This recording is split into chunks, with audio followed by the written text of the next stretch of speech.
All right, ladies and gentlemen, today we're taking a look at the Corvette C8 and why I believe it's literally the perfect sports supercar.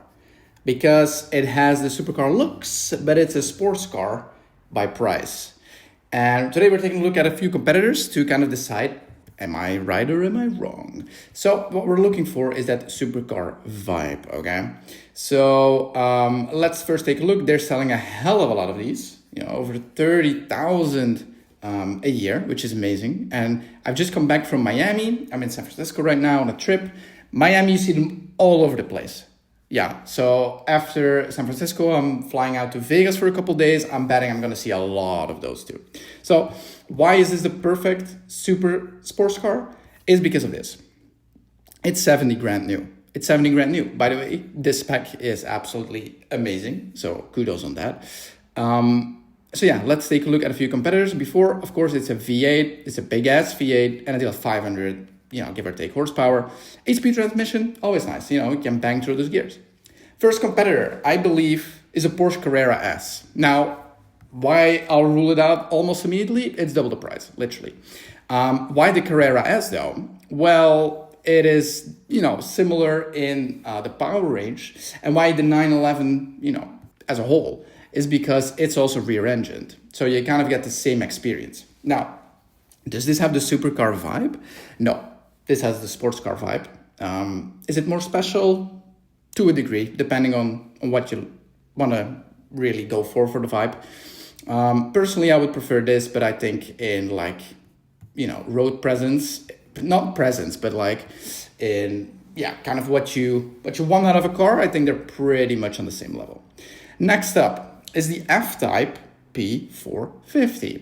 Why did I put this in here? Because it's a front-engined car. I still think it's worth mentioning because it's in the similar price range and it has, give or take about the same power. And I think it also looks kind of impressive. I'm not going to lie, especially the facelift. So let me know what you think of that. But before, let's take a look at this, which is the Lotus Emira. Reason why I picked this, looks for sure, similar price range, and you also got the engine in the back, though this is a V6. Okay, let's continue. Another one is the LC500. Again, front engine. This one though, kind of a looker. Also a big ass V8 up front, similar horsepower. I kind of dig this, even though the price is significantly more expensive. Right? I think probably a bit too much, even though Lexus is kind of like a luxury brand. Anyway, notable or honorable mention, I'm not going to include this, is the M4. Different vibe, but similar price range if you're kind of looking for that. So I think also good road presence, though sports car looks, not supercar vibes. So which has the supercar vibes for the price of a sports car? Now, I've nailed down to these three for me personally, okay? So let's take a quick look at all of the styling before we continue to the final verdict. So of course the C8, let's zoom in slightly. Let's actually take a look at the looks. I think the rear is really failed. I don't like the rear at all. I've seen it now in the flesh multiple times. I don't really like it. Side profile, also not the biggest fan, but the front honestly looks really nice. I really dig it. It's quite a long car for like a sports car or like a bordering on a supercar, not really, but we'll discuss later. So it has a lot of road presence, I'm not gonna lie, and they're usually always in a crazy color spec. And I mean, you hear them coming around the corner very easily. Usually, especially in Miami where I came from, they have the top down. That's also quite noticeable.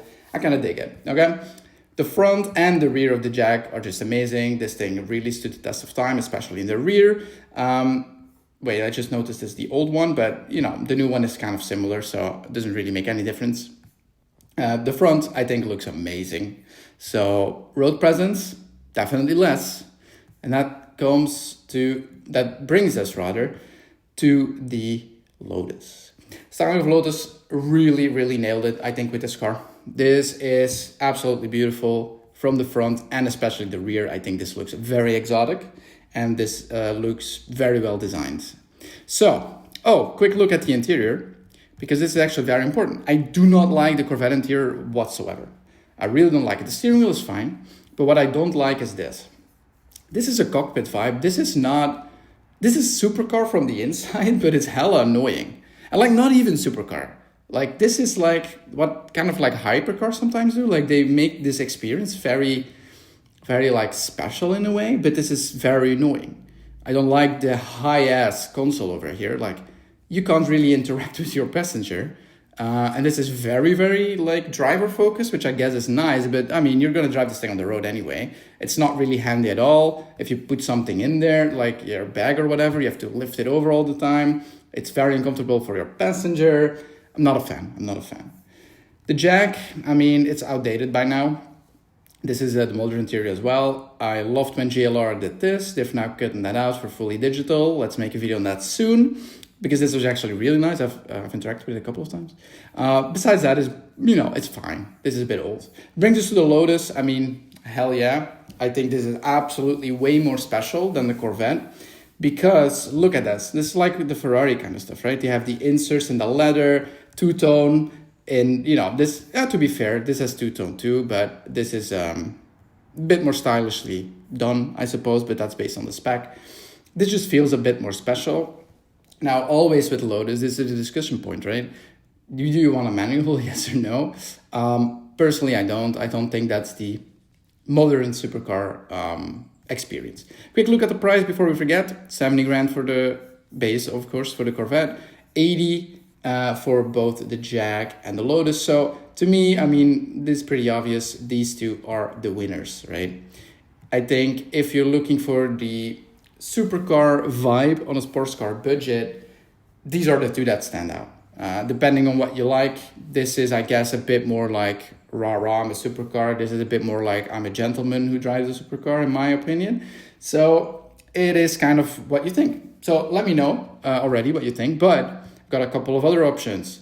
If you're brave, go secondhand, man. I mean, the older Audi R8, they're holding up hella well. It's about the same price range. It's a pretty cheap one I could find, and it's 40,000 miles, but it's an Audi. Like, if things break, it's not going to be the end of the world. It's Volkswagen, right? If like your a key breaks off, it's a Volkswagen. Your button breaks off, it's a Volkswagen button. Like, it's not the end of the world. They're holding up really well, and obviously you have the same setup. You have a V8 in the back, naturally aspirated. Hell yeah. Okay, it's not, as big of a liter, but that just saves you a bit of fuel, eh?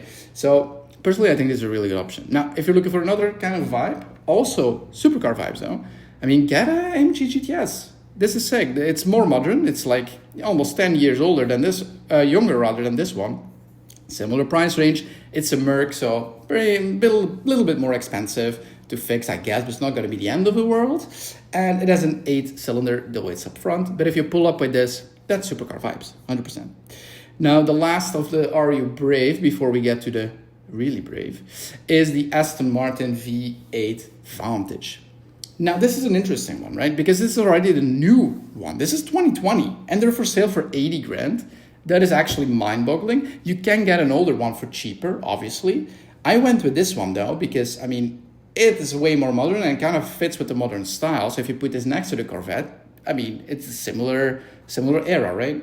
Now, the interesting thing is, I think with this pick, is that you have the badge of a supercar, and this is bordering on a supercar, but not really. This is also kind of a sports car, right? Also, of course, it has the 8-cylinder up front, so different vibe. But I think this is a really interesting choice. So, yeah, anyway. If you're really brave, though, you can go for something a little bit more exotic.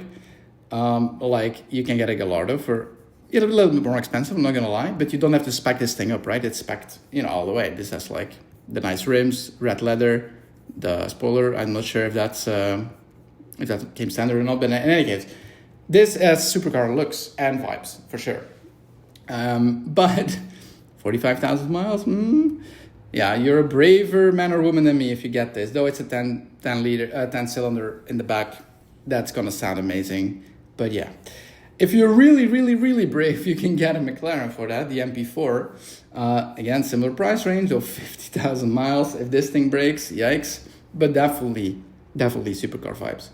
So, what do you think? Personally, I believe this is the best deal out there, man. For 70 grand base, spec it up to, let's say, 80 to get like a nice color and whatever you want. By the way, like different colors on this thing is hella cheap. Like if you go for like the carbon wing, I believe that's like 5 grand, so that's quite expensive. But like carbon mirrors, carbon like side intake, whatever, is actually pretty reasonable. Like new rims, like the fancy rims are like $700. Like it's not the end of the world. So I believe if you want the supercar vibes with sports car pricing, this is the best deal out there by far, by far, by far. So let me know what you think. Did I make good choices on the comparison cars? Did I do very badly?